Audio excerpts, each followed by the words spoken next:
Fakta-fakta Jalan Tol Pemalang-Batang. Lokasi kecelakaan maut Hermanto Dardak. Jalan Tol Pemalang-Batang menjadi lokasi kecelakaan maut tabrak belakang yang menimpa mantan Wakil Menteri Pekerjaan Umum Ahmad Hermanto Dardak pada Sabtu dini hari tadi sekitar pukul 3.25 waktu Indonesia Barat. Lokasi kecelakaan berada di kilometer 341+400 jalur B atau arah ke Jakarta. Alan tol ini dioperasikan oleh PT Pemalang Batang Toll Road, anak perusahaan PT Waskita Toll Road (WTR), dan merupakan jalan tol beton dengan kontur mendatar dan menikung ke kanan. Total panjangnya mencapai sekitar 39,2 km. Terdapat 4 gerbang tol yang ada di sepanjang jalur tol ini, dimulai dari gerbang tol Pemalang di wilayah Taman, lalu ada gerbang tol Pekalongan di daerah Bojong, gerbang tol Batang, Pekalongan di area Warung Asem, dan terakhir gerbang tol Kandeman di wilayah Kandeman Batang.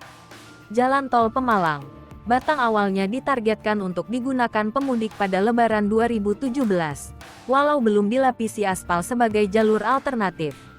Pembangunannya dibagi menjadi 2 seksi, di mana seksi I Pemalang, Pekalongan dengan panjang 20,05 km dan seksi 2 Pekalongan, Batang dibangun sepanjang 16,7 km.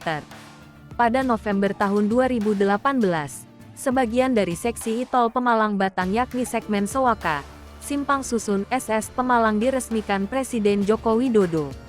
Selanjutnya, sebagian lain dari seksi I yakni segmen SS Pemalang Pekalongan, serta seksi 2 Pekalongan Batang, diresmikan pada Desember tahun 2018. Berdasarkan data Badan Pengatur Jalan Tol (BPJT), sejak Desember tahun 2018 hingga Februari tahun 2019 tercatat ada sebanyak 46 kecelakaan. Kebanyakan kecelakaan terjadi akibat kurangnya antisipasi dari pengemudi yang mencapai angka 26 kecelakaan dan faktor kelelahan atau mengantuk menimbulkan 12 kecelakaan. Lalu ada 5 kecelakaan akibat pecah ban dan 3 kecelakaan tambahan akibat faktor lain-lain.